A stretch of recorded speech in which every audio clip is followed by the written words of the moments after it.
चलिए जानते हैं आज देश और दुनिया की सिलेक्टेड काम की और महत्वपूर्ण 25 बड़ी खबरों को सिर्फ 10 मिनट में। पर अभी तक आपने इस वीडियो को लाइक नहीं किया है तो लाइक कर दें और इस चैनल को सब्सक्राइब भी कर लीजिए। एनडीए गठबंधन की पहली बैठक, 15 पार्टियों के 21 लीडर शामिल हुए। प्रधानमंत्री मोदी को एनडीए का नेता चुना गया। राष्ट्रपति ने लोकसभा भंग की।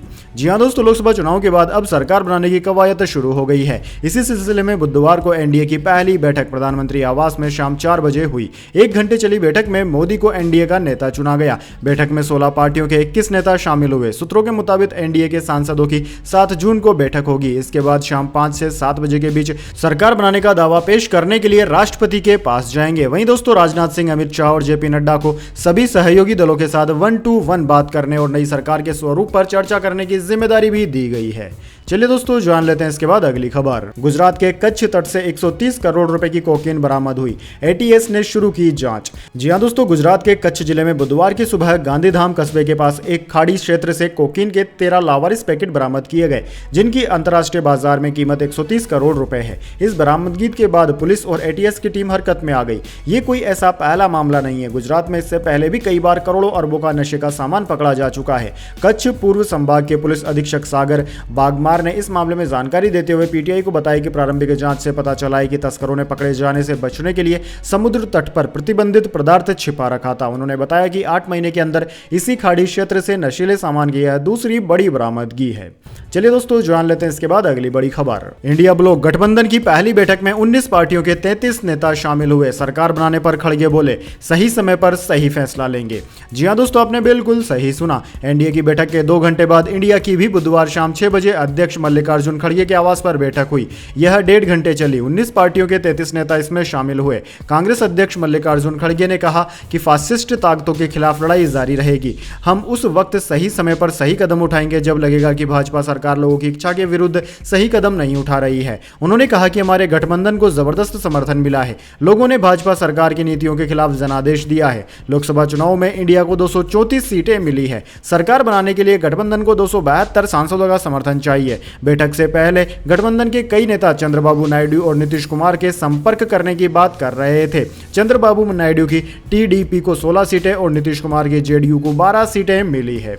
चलिए दोस्तों, जान लेते हैं इसके बाद अगली खबर। लोकसभा चुनाव में 15 में से 11 फिल्मी सितारे जीते। हेमा मालिनी सबसे ज्यादा मार्जिन से जीती। कंगना, अरुण गोविल जीते।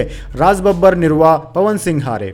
जी हां दोस्तों, लोकसभा चुनाव 2024 की 542 सीटों के नतीजे सामने आ चुके हैं। इस बार 15 सेलिब्रिटी लोकसभा चुनाव में उतरे थे, जिनमें से 11 सेलिब्रिटीज ने जीत हासिल कर ली है। जीतने वालों में कंगना रनावत, हेमा मालिनी, शत्रुघ्न सिन्हा, रवि किशन, मनोज तिवारी जैसे नाम शामिल है, जबकि भोजपुरी स्टार पवन सिंह और निरुआ बुरी तरह हार गए हैं। दोस्तों, इस चुनाव में सबसे बड़ी जीत हेमा मालिनी को मिली, जो कि 2,93,407 वोटों से जीती। वहीं दूसरी तरफ राज बब्बर, निरुआ जैसे एक्टर्स मात खा गए।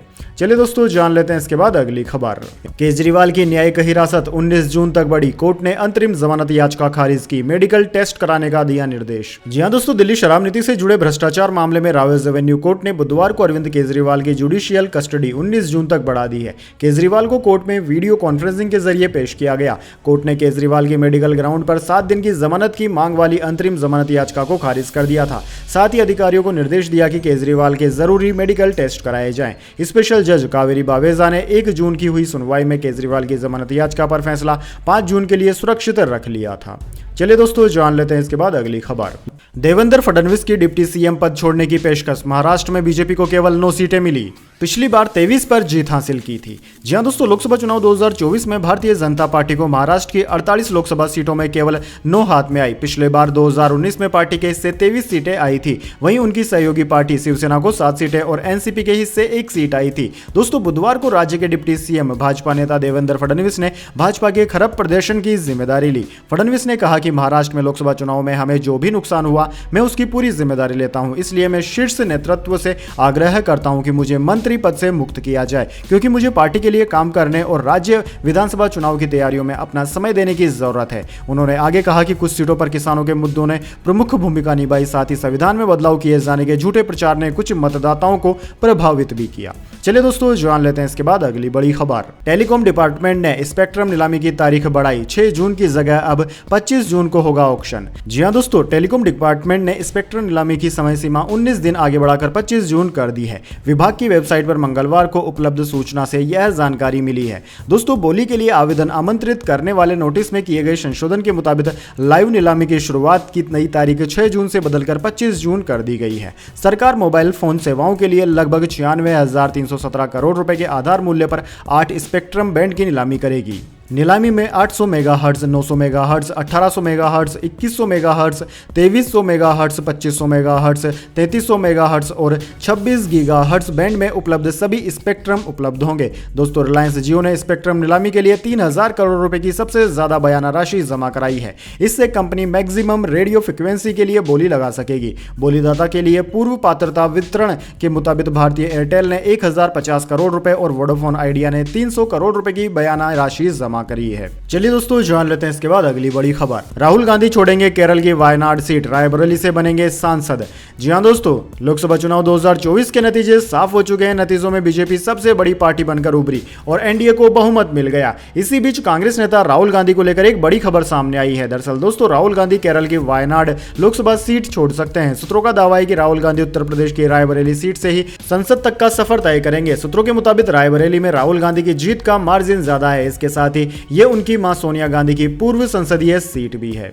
चलिए दोस्तों, जान लेते हैं इसके बाद अगली खबर। इंदिरा गांधी के हत्यारे का बेटा और खालिस्तान समर्थक अमृतपाल सिंह जीता, पंजाब के रुझानों ने चौंकाया। जी हां दोस्तों, लोकसभा चुनाव नतीजों के बीच पंजाब से आ रही खबरें हैरान करने वाली है। यहां की 2 सीटों के रुझान सबको हैरत में डाल रहे हैं। इनमें दोस्तों फरीदकोट और खंडूर साहिब लोकसभा क्षेत्र शामिल है। दोनों सीटों से चुनाव जीत चुके उम्मीदवार खालिस्तान का खुलकर समर्थन करते हैं। दोस्तों, आपको बता दें, फरीदकोट के सरबजीत सिंह चुनाव जीत गए हैं। वह पूर्व प्रधानमंत्री इंदिरा गांधी के हत्यारे गार्ड बेअंत सिंह के बेटे हैं। वहीं दूसरी तरफ खंडूर साहिब लोकसभा सीट से खालिस्तान समर्थक अमृतपाल सिंह भी चुनाव जीत गए हैं। दोनों निर्दलीय उम्मीदवार के तौर पर मैदान में हैं। पंजाब में कुल 13 लोकसभा सीट है। इनमें से पंजाब में 7 सीटें कांग्रेस के, 3 सीटें आम आदमी पार्टी के और 1 सीट शिरोमणि अकाली दल के और 2 सीटें निर्दलीय के खाते में गई है। चलिए दोस्तों, जान लेते हैं इसके बाद अगली बड़ी खबर। सोने चांदी के दाम में आई गिरावट। सोना 71,897 रुपए पर आ गया। चांदी 88,351 रुपए प्रति किलोग्राम पर बिक रही। जी हां दोस्तों, सोने चांदी की कीमतों में 5 जून को मामूली गिरावट देखने को मिल रही है। Indian Boolean and jewellers association के अनुसार